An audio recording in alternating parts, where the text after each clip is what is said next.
قال المؤلف رحمه الله, the author, may Allah have mercy upon him, said, قاعدة نافعة, beneficial rule. ذكر الحافظ الفقيه البغدادي في كتابه الفقيه والمتفقه ما نصه. The hadith headmaster and the jurist Al-Baghdadi mentioned in his book Al-Faqih wal-Mutafaqih, the jurist and the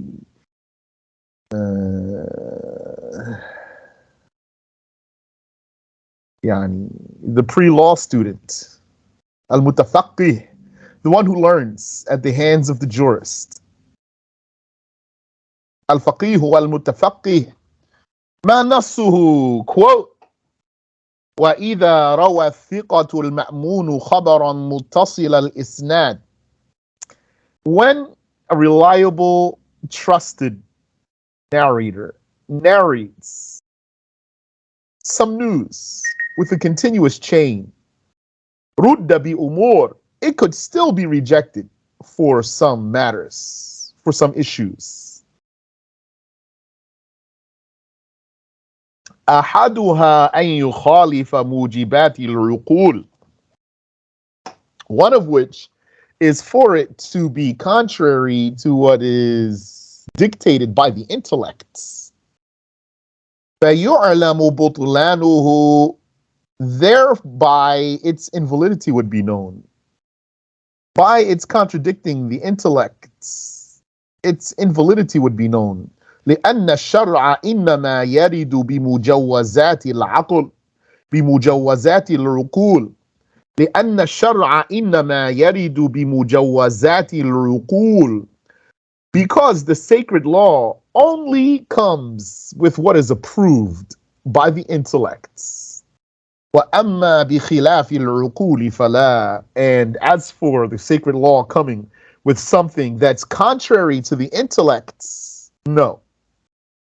والثاني, the second, أن يخالف نص الكتاب أو السنة المتواترة, is for this report to oppose, to be contrary to, or to be against something explicit from the book, with a capital B, or the successive mass narrated prophetic way,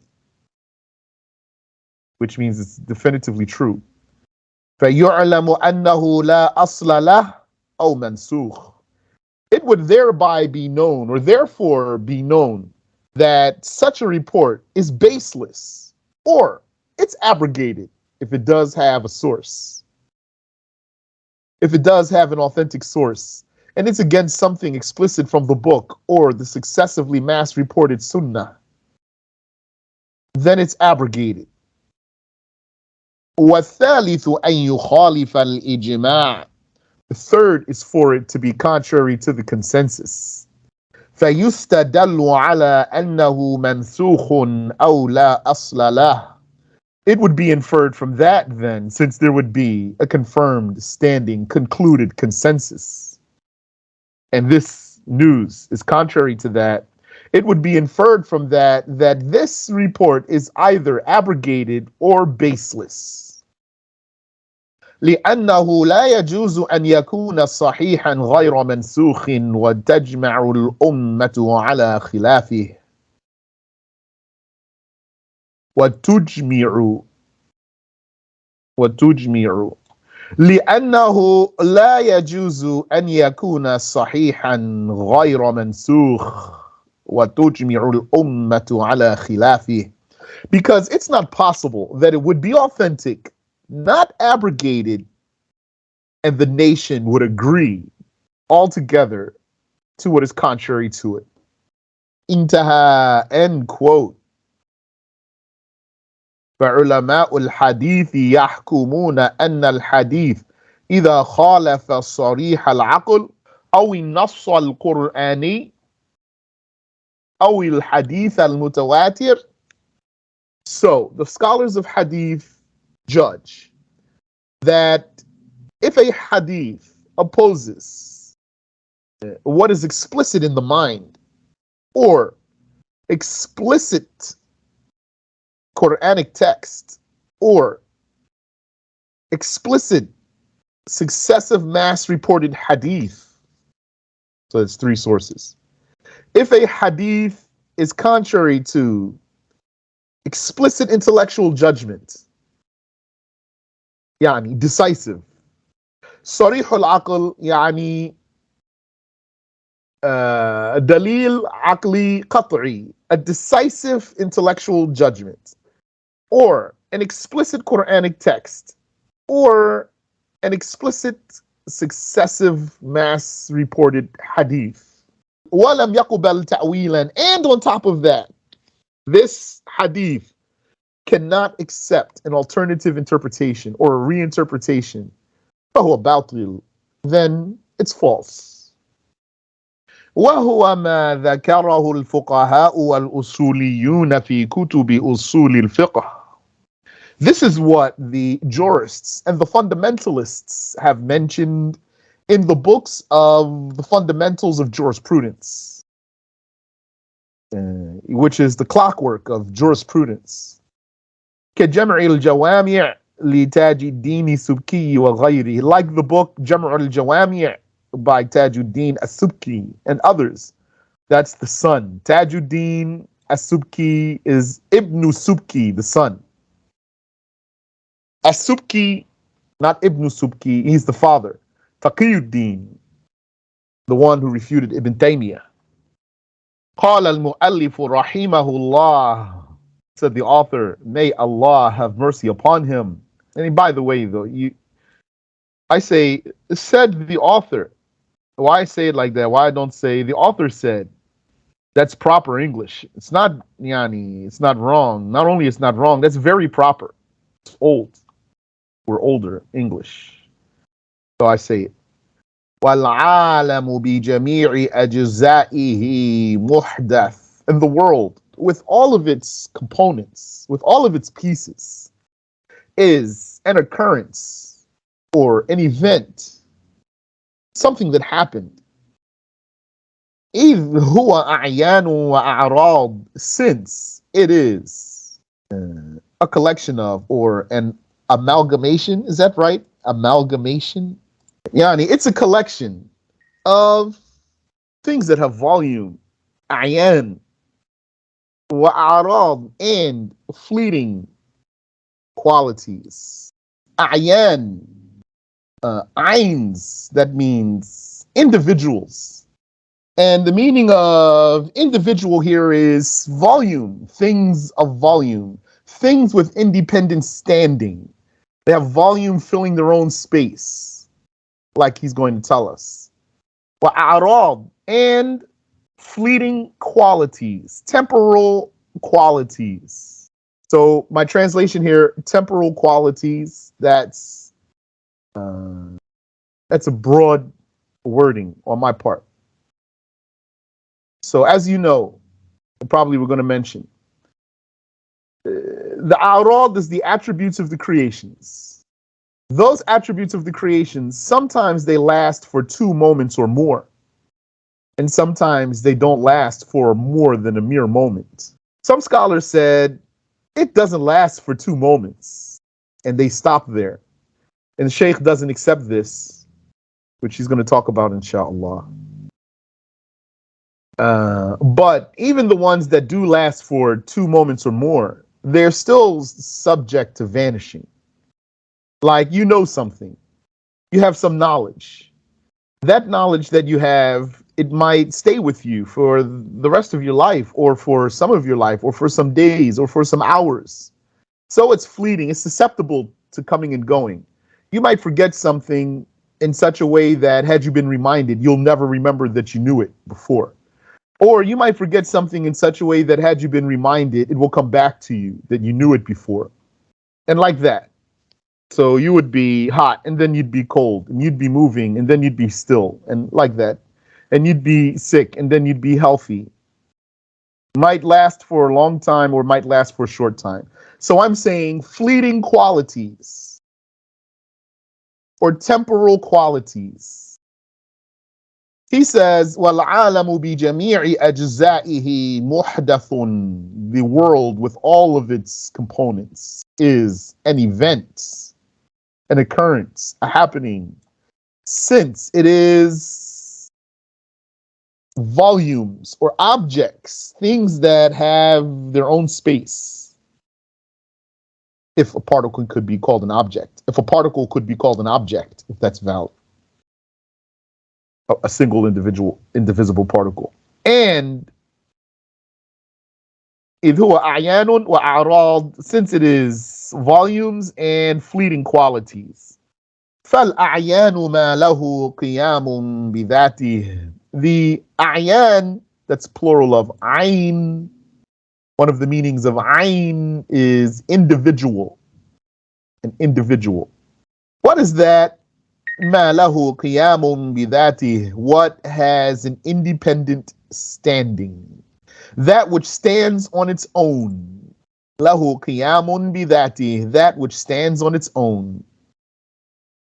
Like this phone stands on its own, this cup stands on its own, this pen stands on its own. None of them depends on the other.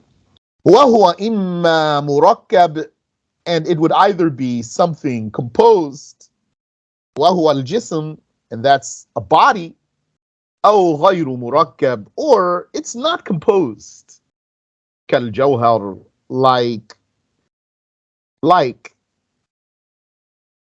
the indivisible particle. وهو الجزء الذي لا يتجزأ, and that is the unsplittable piece. That is the piece that cannot be pieced. It cannot be broken into pieces. SharH, the explanation, أن العالم بجميع أجزائه, that the world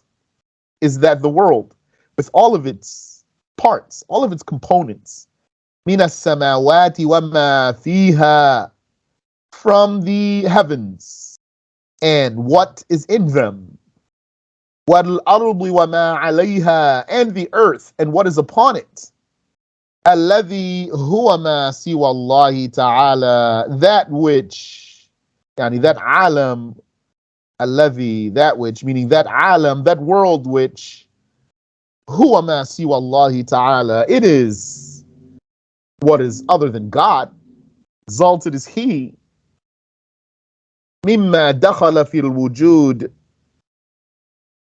amongst whatever entered into existence, كله حادث, all of it is an event, an occurrence, a happening. وسمي العالم لأنه علامة على وجود صانعه ومكونه. And the world, or the universe if you want, I told you why, I don't prefer universe, but I'll use it sometimes.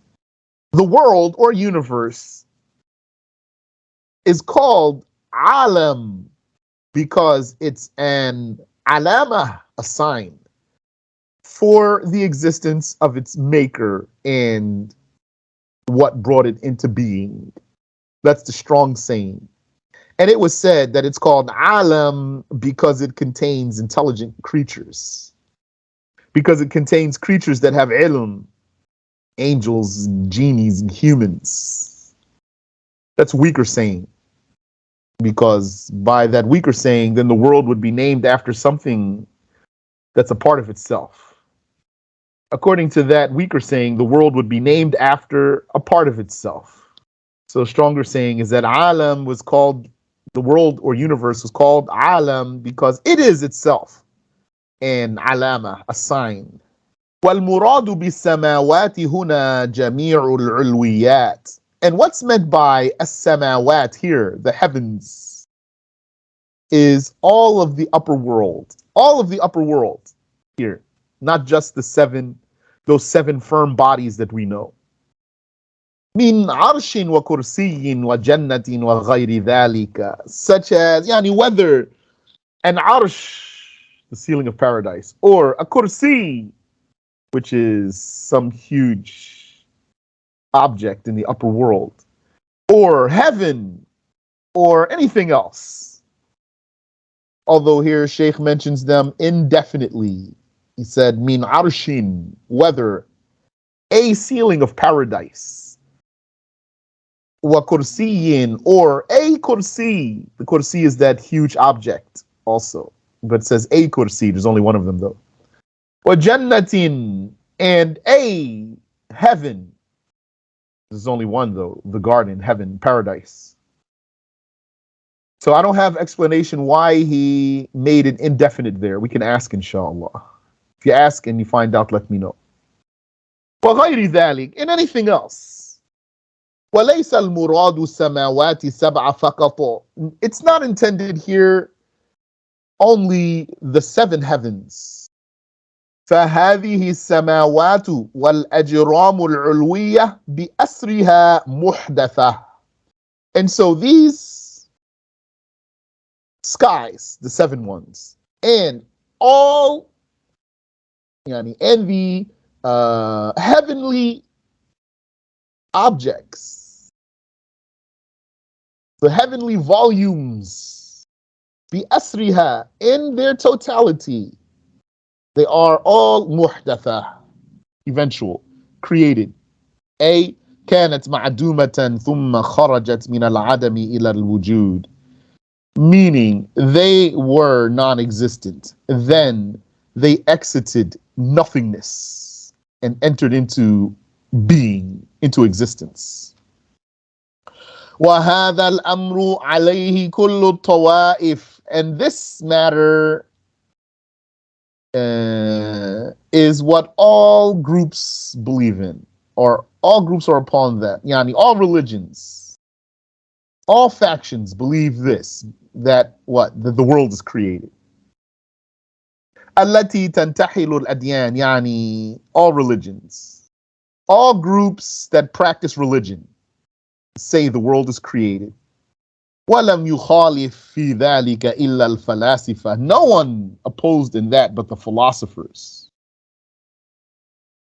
حيث ذهبوا إلى قدم السماوات بموادها وصورها, by taking the opinion that the upper world is eternal itself, بموادها, by its properties, وصورها, and its appearance or appearances, وأشكالها, and its shapes, يعني as opposed to the lower, يعني the earth. Because they're not saying that the earth is itself, as it is, as we see it, eternal, unchanging. They're not saying that. But for the heavens, they're saying, yeah, that, what's up there, it's always been like that, forever, into the past. وَقِيدَ مِنْ الْعَنَاصِرِ بِمَوَادِّهَا وَصُوَرِهَا. Okay, so that's what they believe about the heavens, that the upper world is itself, as it is, eternal. Not its kind, it is itself eternal, they say. And they believe in the eternality of the elements of the world. بِمَوَادِّهَا وَصُوَرِهَا لَكِنْ بِالنَّوْعِ. But when we're talking about not the heavens, they're saying, as for what's below the heavens, it's eternal too, but in kind. In kind. وَمَعْنَى ذَلِكَ, and the meaning of that is أَنَّهَا لَمْ تَخْلُقْ قَطُّ مِنْ صُورَةٍ مَا, is that it was never devoid of some form. It always had some form in some way, somehow. So that's the belief that they teach the children in schools. And that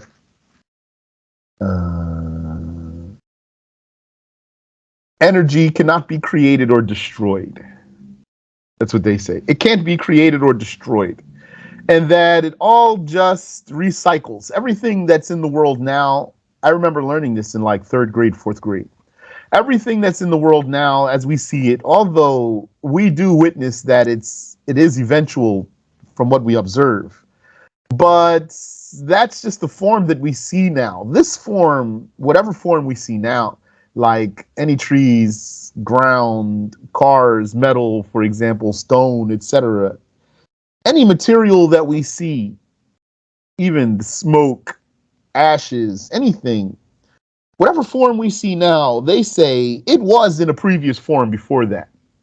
And it was in a different form before that. And it was in a different form before that. And so its elements are eternal, meaning that it always had some form in some way.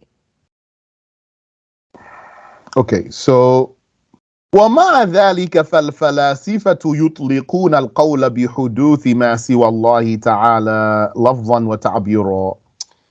Despite that, despite believing like this, the philosophers, and this is a group of them, they do say that everything other than God is an event. They say it verbally, yani they say it with their tongues. They verbalize that. بمعنى أنه محتاج إلى غيره. And what they mean though, when they say that everything other than God is an event, what they mean is not that it has a beginning, they mean that it's needy, that it's in need of something else. لا بمعنى أنه سبقه العدم, not meaning that it was preceded by non-existence. That's not what it means to them to say everything other than God is created. ويقولون إن هذه الموجودات كلها تحتاج إلى الصانع الذي وجوده صار سببا لوجودها. They say that these existing things, all of them, need the maker whose existence became a reason for their existence, a cause for their existence. من غير أن يخلقها, without him creating them. هو إنما من غير أن يخلقها هو, without him actually creating them. They mean he didn't choose to create them. إنما وجوده اقتضى وجودها. They are saying God's existence dictates the existence of created things. So they deny that God creates by choice. They believe that God creates by a nature. Yani, the philosophers say that God doesn't have a will and that things come into existence not because he chose them in eternity, only because he exists and therefore they have to exist. To the philosophers, the existence of the creations is like sun rays. We are like sun rays, according to their understanding. And God is like the sun. Which means then what? They're saying that there was always something created in eternity. That's what they're saying. That there was always something created in eternity. This is where Ibn Taymiyyah got his creed from the philosophers. And like we learned in Al-Izhar, there's a question. Do the philosophers have an agreement to the eternality of created things in some way or another?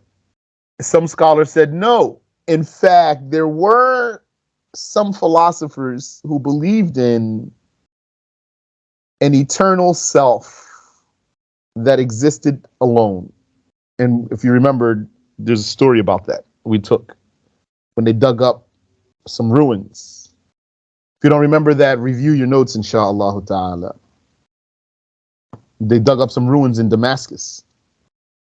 And when they dug up those ruins, they found some writing, in some ancient writing engraved in something. Then they colored it in and they couldn't read it. And then they brought translators from all over, from all the horizons, until they found someone who could read it. And then he read it, and then he said something that means like what I just told you, which proves by that there were philosophers who believed in an eternal self that was alone in eternity. ثم استدل المؤلف على حدوث العالم بقوله. Then the author inferred the createdness of the world. Yani, he deduced the createdness of the world by saying إذ هو أعيان وأعراض. يعني by arguing, since it is volumes and fleeting qualities, إلى آخره, etc. until the end of what he said. فإنه قسم العالم إلى أعيان وأعراض. Indeed, here he divided the world into volumes and fleeting qualities. ولا ثالث لهما, and there is no third category to accompany those two. لأن الأعيان ما له قيام بذاته, because the volumes are what stand on their own. والقيام بذاته معناه التحيز بنفسه, and standing on its own means to fill its own space, to be self-contained. أي ليس تحيزه تابعا لتحيز شيء آخر, meaning that its containment is not by extension of something else's containment. كالشخص من الأشخاص من بني آدم, like some person amongst humans. وكالقرد وكالفرد من أفراد الحجر, وكالفرد من أفراد الحجر, and like some rock amongst the rocks. والفرد من أفراد الشجر, and a tree amongst the trees. إلى غير ذلك, etc. هذه الأشياء أعيان, these things are volumes, يعني things that have volume. لأنها متحيزة تحيزا مستقلا, because they are self-contained. أي غير تابع لتحيز شيء آخر, meaning that their containment is not by extension of something else. والأعيان إما مركبة من جزئين فأكثر, ويسمى المركب جسما, and these volumes are either composed from two or more pieces, and so whatever's composed is called body. أو غير مركبة, or it's not composed. I've been thinking about this too. The Shaykh, he told us in one of his books, in Ilha, some said it has to be 8 pieces to be a body, minimum. And he said, however, what's strong is that it only has to be 2, because the word jism in Arabic, it has the connotation of composition. It is by definition something composed, the word jism. And he said, and what's the minimum of composition? 2. So therefore then, the least that a jism needs is 2 pieces, not 8. So I thought about that because I just wonder, is this true in English? Like, if something is not made of at least 2 pieces, would you call it a body? Something that's composed is called jism, which we're going to translate as body. Whether body also has the connotation of composition or not, the word jism in Arabic has the connotation of composition. Let's take a quick look here. A collective mass, a number of individuals or particulars united. That's the meaning there. Interesting. Here, number 7. A corporation, a number of men united by common tie. Here, number 10. A pandect, a general collection. So has that meaning. أو غير مركبة, or the volume would be not composed, not made of pieces. Kal jawhar, like the indivisible particle, the single particle. Although there's not anything else like that, though. There's not there. It's he said like that might give you the impression that when you hear like, you might say, what else other than single particle? Nothing else. So then you'd say, why he said like? So what Shaykh Abid told us is that that's a style. That's a hint at sometimes pacifying your opponent. It's like saying something to the one who disagrees with you in a way that makes him not disagree with you for the sake of continuing, not stopping somewhere. وَالْجَوْهَرُ فِي اللُّغَةِ الْأَصْلِ, and the jawhar in the language means source, origin. وَفِي اصْطِلَاحِهِمُ الْجُزْءُ الَّذِي لَا يَقْبَلُ الْانْقِسَامِ, and in their terminology, the terminology of the scholars of monotheism, the jawhar is the piece that does not accept division. مِنَ التَّنَاهِي فِي الْقِلَّةِ, due to being at the extent of miniaturization. وَيُقَالُ لَهُ الْجَوْهَرُ الْفَرْدِ, and it's called the single particle. وَإِنَّمَا سُمِّيَ الْجَوْهَرَ لِأَنَّهُ أَصْلُ الْأَجْسَامِ, and it's only called the jawhar because it's the source of bodies. وَالْأَجْسَامُ تَحْصُلُ مِنْ جَوْهَرَيْنِ فَأَكْثَرُ, and bodies occur by the union of two particles or more. فَتَصِيرُ قَابِلَةً لِلِانْقِسَامِ. And then, because of being composed of two or more particles, these bodies would become accepting of division. So that's why we can cut our hair, we can clip our nails, and you want to be careful when you're cutting your food. You don't want to cut your finger off.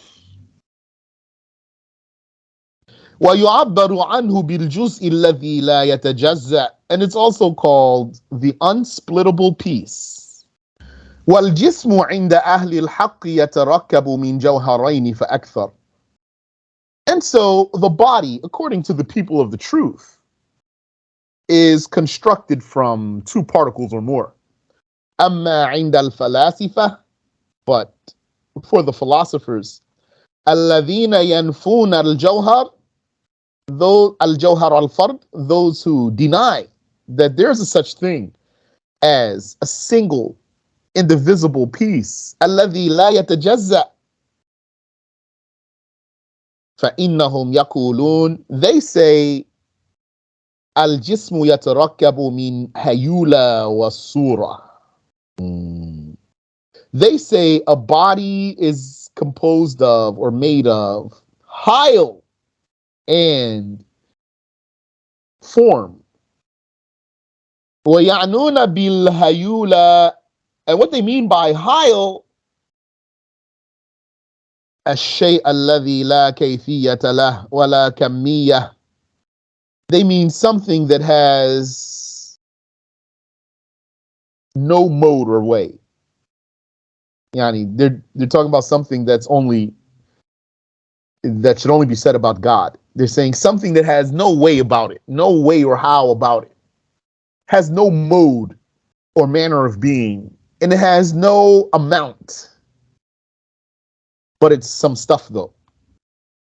Because subhanallah wa bihamdi, it's important to come to grips with the fact that the kuffar, they contradict themselves on many levels, despite the intelligence that many of them really do have, but they're not guided so that they could escape many contradictions that they fall into.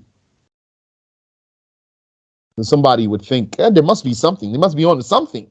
Those guys are pretty smart. Not necessarily. And then somebody might say, and so many of them agreed also. We talk about a lot of smart people. Yeah, but they're not guided though. So what they mean by hayula, hayal, is something that has no how. And it has no no amount. فيصفونها أي الهيولى بما لا يوصف به عند أهل الحق إلا الله. So they describe this quote unquote hayal with a description that, according to the people of the truth, is only for God. Take a look at this word too. Hayal. They said the meaning of hayal is whatever receives form or determination from outside itself. Matter, especially matter in its primordial, unorganized state. That's what they're saying. It's some kind of stuff it doesn't have any form.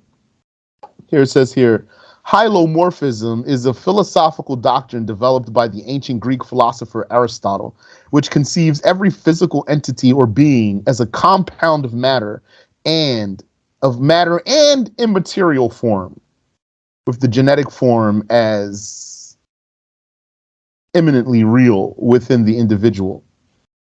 So, yeah, they talk that talk there. If you want to look into that and try to comprehend what they're saying, that's what they're saying. Hayal, hayula. So Shaykh says what they mean by hayal is something that has no form. It has no way about it. And so they are describing it with what, according to the people of the truth, is only the description of God. وَأَمَّا هَؤُلَاءِ الْفَلَاسِفَةِ. As for those philosophers, فَقَدْ قَدَّرُوهَا شَيْئًا لَا حَقِيقَةَ لَهُ. They reckon it to be, they estimate it to be something that doesn't have any reality. Yani, doesn't have any particular form. فقالوا, so they said, الجسم كان قبل أن يكون جسما هيولا. They said the body, before being a body, was hayal. فلما انضمت الصورة إلى الهيولة حصل الجسم. And then when form came to or accompanied this hayal, it turned into a body. ومن دلائل أهل الحق على إبطال قولهم بنفي الجوهر الفرد. And amongst the proofs of the people of the truth for invalidating what they said of denying the indivisible particle. أنه لو كان كل عين منقسما إلى ما لا نهاية له. Their argument, the people of truth, their argument is that had every individual been divisible infinitely, للزم من ذلك ألا تكون الخردلة أصغر من الجبل. Then that would dictate that a mustard seed is not smaller than a mountain. لأن كل منهما غير متناهي الأجزاء. Because both of them, according to those people, are infinitely indivisible. So what's infinite can't be more or less than what's infinite. وَهَذَا لَا جَوَابَ لَهُمْ عَنْهُ. And this, they have no answer for it. And what did Al-Muzaffar say? He built on this argument. He said, not just that, not only would it mean that the mustard seed is not smaller than the mountain, but if you could split this mustard seed infinitely, that means that you'd be able to infinitely shave pieces off of it. And if you could shave pieces off of it infinitely, then you would be able to collect those pieces and form something larger than the mountain itself. So for sure, All these objects around us, including ourselves, have a finite amount. Each thing that has its own standing has a finite amount of particles. قال المؤلف رحمه الله, said the author, may Allah have mercy upon him, وَالْعَرَضُ مَا لَا يَقُومُ بِذَاتِهِ, and the fleeting quality is not something that can stand on its own. الشرح, the explanation is أن العرض الذي هو أحد قسمي الحادثات, that the fleeting quality, which is one of the two types of occurrences, it is ما لا يقوم بذاته, what does not stand on its own. بل بغيره, rather it stands by something else. بأن يكون تابعا له في التحيز, it exists by extension of something else. The space that it fills is filling that space not independently, but by extension of the volume through which it exists. كبياض الجسم الأبيض, like the whiteness of a white body. وسواد الجسم الأسود, and the blackness of a black body. وحركة الجرم, and the motion of some volume. وسكونه, and its stillness. ونحو ذلك, and the likes of that.